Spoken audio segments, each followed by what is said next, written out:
Beware, many spoilers ahead. All good things must come to an end, but most of the time, it's just a new beginning, and nothing is less true in this case. The death of Doctor Strange shocked the Marvel world. Who's going to protect Earth now? And which long-dead fan-favorite character has just been resurrected by Marvel? You'll find out later in this video. Before we do, let's take a look at other big news. First up, we have Peggy Carter is getting her own comic. In the Disney Plus animated series What If, we are shown an alternative reality in which Peggy Carter, and not Steve Rogers, becomes the first super soldier. She was a fan favorite from the moment she was introduced in Captain America: The First Avenger, and even ended up getting her own spin-off, which was canceled way too soon. But fans responded so overwhelmingly positive to her appearance in the What If episode that she is now getting her very own 5-issue comic book run, Captain Carter. In it, her storyline plays out a little differently though. This is not the Captain Carter we met in What If, yet another alternate version of the character, and if you pay close attention to the newspapers on the cover of the first issue, you'll notice that this Peggy also went through a unique version of World War II.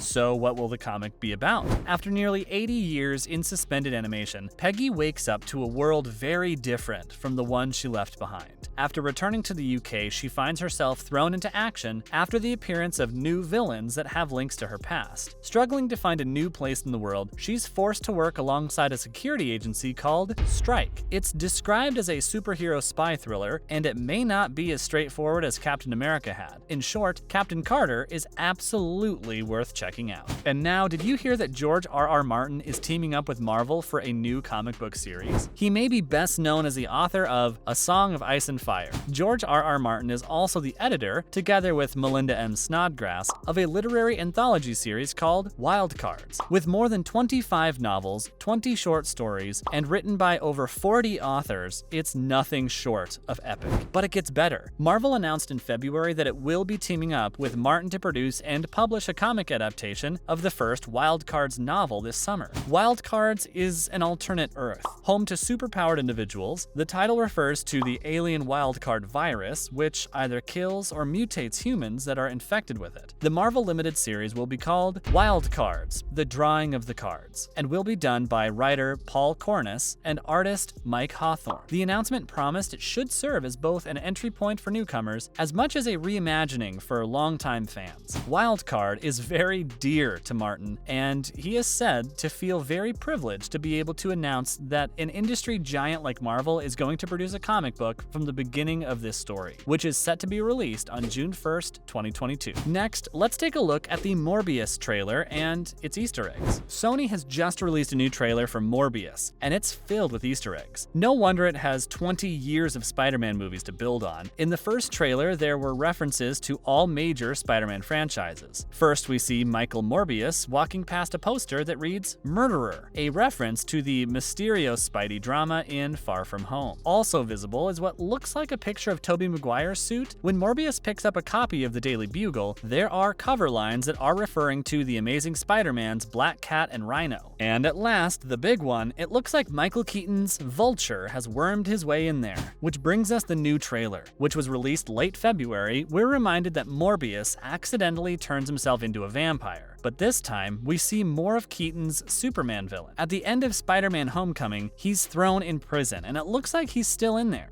giving us two possibilities. One, the Vulture we meet in Morbius is a variant, or two, Vulture was somehow pulled into the Sonyverse at the end of No Way Home. He's more or less finished his arc in the Marvel Cinematic Universe, so letting him be pulled into the Sonyverse for a little extra villainous chaos would make sense. We'll soon find out, because Morbius is scheduled to be released on April 1st, 2022. Now don't go anywhere, because we're about to get into which long-dead fan-favorite character has just been resurrected by Marvel. And did you know that Marvel is changing the name and design of a character that recently made a debut in King Conan? Next up in the video. Before we get to the resurrection, did you know that Marvel is changing the name and design of a character that recently made a debut in King Conan? On February 16, 2022, the third issue of King Conan was published. In it, Conan finds himself stranded on an island island with a princess named Matoaka. She has a dark past, but not a lot of clothing. Exiled by her father after falling in love with a man who once tried to colonize her people, despite killing him in the end, she is cursed to lure other would-be colonizers away from her native land. For the people of Indian country, it was painfully clear who they were talking about: the real-life Pocahontas, who went by the name Matoaka. She's been romanticized and mythologized for centuries, but in reality, Pocahontas was no older than 12 when she first met the English colonist, and historians have disputed the claims that John was saved by her at all. Looking at the facts of the story and listening to the oral history of the Mattaponi tribe, it's no wonder indigenous comic book artists and fans around the world have spoken up in protest, calling the hypersexualized character depicted in King Conan demeaning and disrespectful, made worse by the fact that the story of the true Pocahontas is only a Google search away. In light of this, writer Jason has apologized, and all money he made from the issue will be donated to the National Women's Resource Center. In future, Matoaka's name and appearance will also be changed, though what this will look like has yet to be finalized. And now, who will be stepping in to fill Stephen Strange's shoes and protect Earth? That Doctor Strange was going to die was known long before it happened.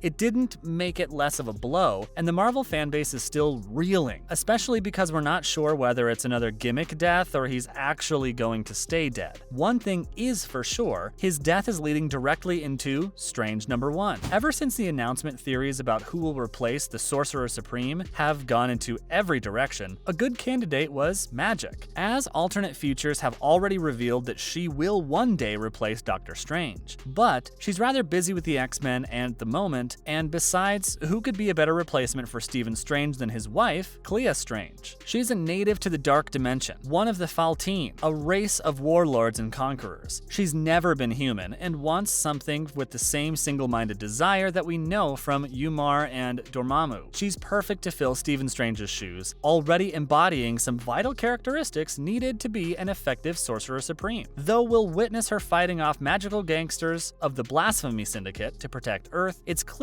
that she only has one true ultimate objective: bringing Stephen Strange back to life. And then finally, which long-dead fan-favorite character has just been resurrected by Marvel? In the final page, Clea comes face-to-face with the Harvestman, a new villain that does not exactly agree with Clea's desire to resurrect Stephen Strange. And he's not alone. He's brought a zombified character with him, none other than Thunderstrike. A quick recap: Thunderstrike first appeared all the way back in 1988 in Thor number 391. He made his debut as a simple architect named Eric Masterson, supporting Thor. After getting badly wounded, Thor asked Odin to merge their life forces. And when Thor was banished, when it was thought Loki had been slain, Thunderstrike had a short bout of being the hero himself, even joining the Avengers. But as we all know, Thor returned. Odin gave Masterson his own weapon, a mace called Thunderstrike. Being terribly uninspired, Masterson named himself after the mace. Eventually, Thunderstrike would be killed by his nemesis, Bloodaxe. Usually, this doesn't mean the character will stay dead, but Thunderstrike lucked out because sure he did. This is the second time Thunderstrike is being weaponized since his death, but this time he's considerably more horrifying than when a part of the Grim Reaper's Legion of the Unliving. Now a puppet of the Harvestman, we're unsure whether he really is Eric Masterson or just a ghoulish replica of the former hero who Thor even wanted to send to Valhalla for his heroism. And that was it. Did you expect Thunderstrike to make a comeback once more? Or were you maybe rooting for someone else to be brought back to life? Tell us all about what your theories were down in the comments. And thanks for watching.